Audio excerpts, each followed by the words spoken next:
Será que tudo aquilo que a gente sabia sobre diabetes estava errado? Recentemente, a Federação Internacional de Diabetes classificou um novo tipo de diabetes. É isso mesmo, o diabetes tipo 5. Para ser sincero com vocês, esse diabetes só é novo no nome, porque ele já se conhece ali há pelo menos 70 anos. Lá em 1955 surgiu pela primeira vez esse diabetes, mas ele era chamado de diabetes devido a causas nutricionais, por déficit proteico energético, ou seja, por aquela pessoa que estava desnutrida dentro do útero da mãe dela, ou então que ela passou por desnutrição em algum momento da fase da vida dela, lá no início da infância e adolescência. A gente vai falar um pouquinho sobre esse assunto, tudo que a gente sabe sobre esse novo tipo de diabetes e o que a gente precisa saber se você sofre ou não desse tipo de diabetes e como é que trata, porque sim, o tratamento é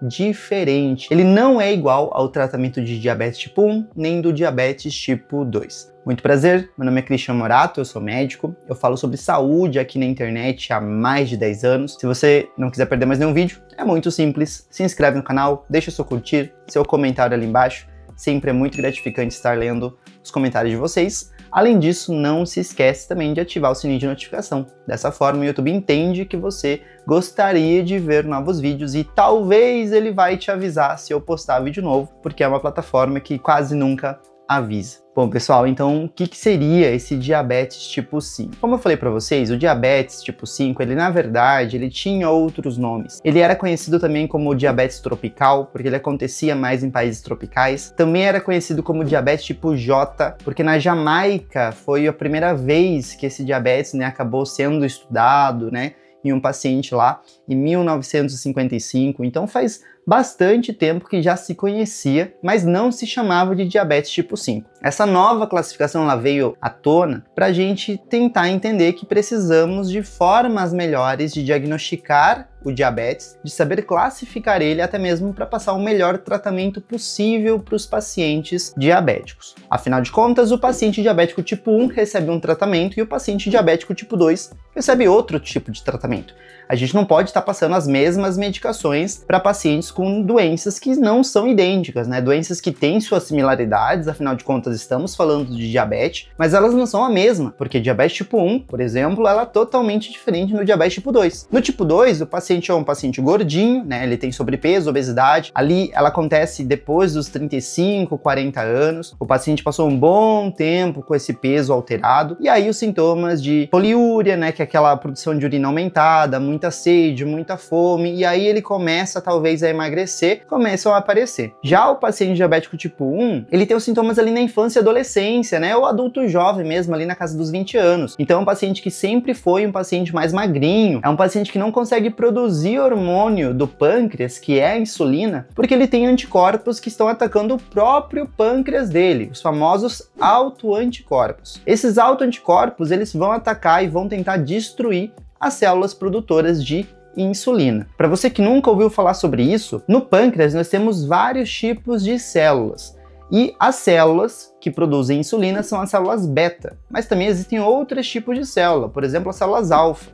As células alfa, elas produzem outro hormônio chamado glucagon. E o nosso corpo é tão incrível que ambos os hormônios, eles basicamente vão trabalhar sobre o mesmo tipo de fonte energética, os carboidratos. No caso dos carboidratos, o papel da insulina produzida nas células beta é tentar reduzir o nível dessa glicose, desse açúcar, para a gente não ficar o tempo todo hiperglicêmico. E a insulina também tem papel, por exemplo, sobre as proteínas. Nas proteínas, a insulina ela consegue estimular a síntese de proteína. Por isso, os pacientes, por exemplo, que já tiveram algum ali papel ali naquela rama, naquele ramo ali de profissão, que são os bodybuilders ou que competem no fisiculturismo, eles já ouviram falar sobre a aplicação de insulina na tentativa de aumentar um pouquinho a massa muscular, porque sim, ela consegue fazer um pouquinho de hipertrofia. Obviamente, um grande problema da insulina é que ela vai reduzir os carboidratos, podendo causar hipoglicemia, que é quando o açúcar no sangue baixa demais, e aí é perigoso caso a pessoa aplique a insulina sem ter comido bem antes dessa aplicação. Já o glucagon, produzido ali pelas células beta pancreáticas, é um hormônio que vai fazer outra coisa sobre os carboidratos. O glucagon ele tem um papel de subir, de elevar o nível de carboidratos na corrente sanguínea. Basicamente, o glucagon ele é responsável de não deixar você o tempo todo com açúcar baixo. Você, por exemplo, quando está em jejum, você libera glucagon. O glucagon ele é muito responsável de tentar manter o nível de açúcar legal, mesmo você não comendo nada. Se você está ali 3 horas, 7 horas, 8 horas, 10 horas, 12 horas sem comer,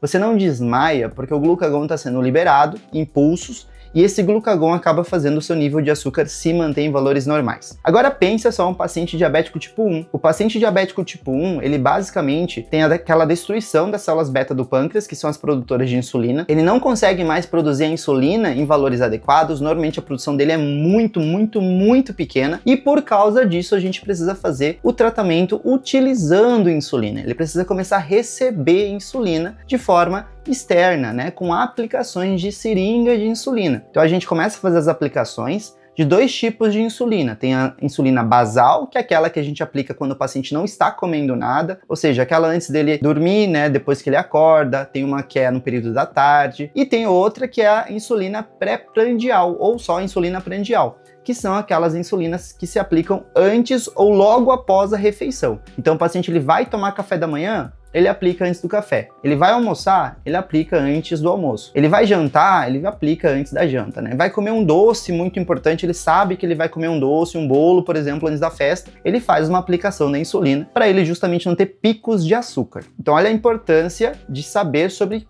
o tipo de diabetes do paciente. Porque se o paciente não tem diabetes tipo 1, a gente não ia utilizar a insulina dessa forma. A gente ia usar outra medicação que não seria a insulina. Agora, falando do diabetes tipo 5, o paciente ele não tem uma boa produção de insulina também, mas não porque ele tem anticorpos contra o pâncreas ou qualquer coisa similar a essa. Não, como o paciente ele teve uma desnutrição proteico-energética, ou seja, falta de proteínas e falta de carboidratos, calorias. Ali dentro da vida intrauterina dele, ou então na infância, adolescência, quando o corpo ainda está se desenvolvendo, o pâncreas dele se desenvolve de forma falha. Ele não consegue ter uma boa quantidade de células beta.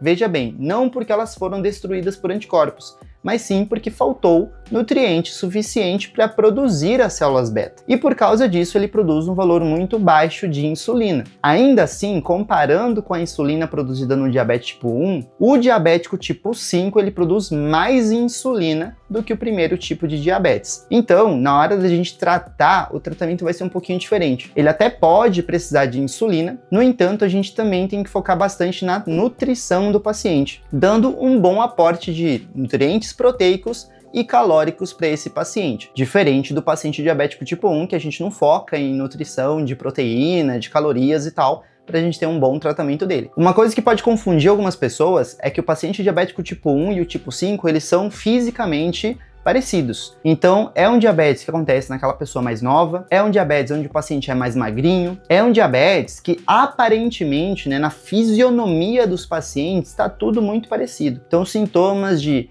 perda de peso, né, que normalmente o paciente já é magro, ele refere que tem dificuldade para emagrecer, poliúria, polidípsia, que é aquela sede demais, fome demais, urina demais, estão todas presentes. A diferença é que tem um histórico, né, do paciente ter tido uma desnutrição no tipo 5 e ele também precisar daquele outro tratamento na parte da alimentação que eu falei para vocês. Agora, quando a gente compara, por exemplo, com o diabético tipo 2, é totalmente diferente. No diabético tipo 2, a gente tem um paciente que é gordo ou tem sobrepeso, ele já é adulto, né, chegando ali perto dos 40 anos, como nós falamos, ou, presta atenção, pode ser um paciente de 20 e poucos anos, mas ele é muito obeso, tá? Pode acontecer, não precisa alcançar os 35, 40 anos para ter diabetes, não. Pode ser um paciente que não cuidou da alimentação, tá muito gordo, muito obeso, e isso pode levar à famosa resistência à insulina, que é o que acontece nessa doença. O paciente com resistência à insulina significa que ele produz a insulina dele, né? Ele produz o hormônio, só que esse hormônio não vai direito para os órgãos, porque quando ele chega para os órgãos não aguentam mais receber esse hormônio, porque eles receberam tanto, porque o paciente comia tão errado, que uma hora os receptores, né, a fechadura para esse hormônio já não conecta mais com a chave, que é o nosso hormônio. E aí, por isso, por não ter mais um encaixe perfeito, acaba falhando o efeito desse hormônio. Então não adianta a gente ficar dando mais hormônio, dando insulina, porque o hormônio ele tem.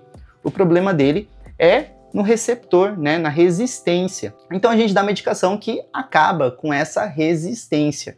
Exemplo, né, metformina ou Glifage, que inclusive eu fiz um vídeo na semana passada falando um pouquinho sobre essa medicação e sobre os efeitos que ela tem sobre o fígado, né? Como nós falamos, tem paciente ali que relatou e perguntou, inclusive no canal, que esse remédio pode fazer danos no fígado. E eu expliquei tudo isso para vocês nesse vídeo. Se vocês quiserem conferir, é só clicar nesse cardzinho que tá aparecendo aqui em cima, tá bom? Mas a Federação Internacional de Diabetes, apesar de revelar todas as informações que nós falamos, essa mudança de nomenclatura no diabetes, né, que agora vai ser chamado tipo 5 e não mais diabetes tropical, ela falou que ainda tá montando, né, um time de expertos, na verdade já montou um time de expertos nesse assunto, e eles estão preparando protocolos para tanto o tratamento quanto o diagnóstico e acredito eu também para fazer uma boa conduta. Afinal de contas, a gente vai precisar de nutricionistas também para tratar adequadamente esses pacientes. Lembre-se que o médico, né, no meu caso, a gente pode até falar para o paciente, ó, come mais disso aqui, come menos disso aqui, mas a gente não pode fazer uma prescrição dietética, né, fazer ali 7 da manhã você vai comer tal coisa, 9 da manhã você vai comer tal coisa, meio-dia você vai comer isso, porque esse é um papel do nutricionista. E como eu já falei aqui no canal algumas vezes, a César o que é de César. Vamos deixar para o nutricionista fazer o papel dele, porque afinal de contas, essa é uma doença que depende de um tratamento multifatorial, como tantas outras. E eu espero que vocês tenham gostado desse vídeo, eu acredito que eu expliquei tudo que eu deveria ter explicado aqui para vocês. Caso ficou alguma dúvida, deixa ali no comentário, ali embaixo eu vou ler todos os comentários se possível, e vou respondendo na medida do possível. Lembrem-se também de deixar o seu comentário, porque nós temos destaques da comunidade, né? Agora eu vou começar a mostrar aqui no canal para vocês, toda vez que eu fizer um vídeo novo. Esses aqui que estão aparecendo do lado, de um dos meus dois lados, são os comentários destaques da semana. Então a gente teve essas pessoas que comentaram mais. Quanto mais você comentar, mais você participar, você vai aparecer nos destaques da comunidade no meu canal. Isso é um negócio que aparece para mim, eu ando acompanhando recentemente, eu acho legal que as pessoas vêm, sobem, às vezes descem, às vezes aparecem novas pessoas, né? Então comenta ali e assiste outros vídeos comentando também, porque isso vai acabar fazendo você subir e aparecer dentro dos destaques, certo? Então, pessoal, vou ficando por aqui. Nunca se esqueça que conhecimento é poder. Tchau, tchau.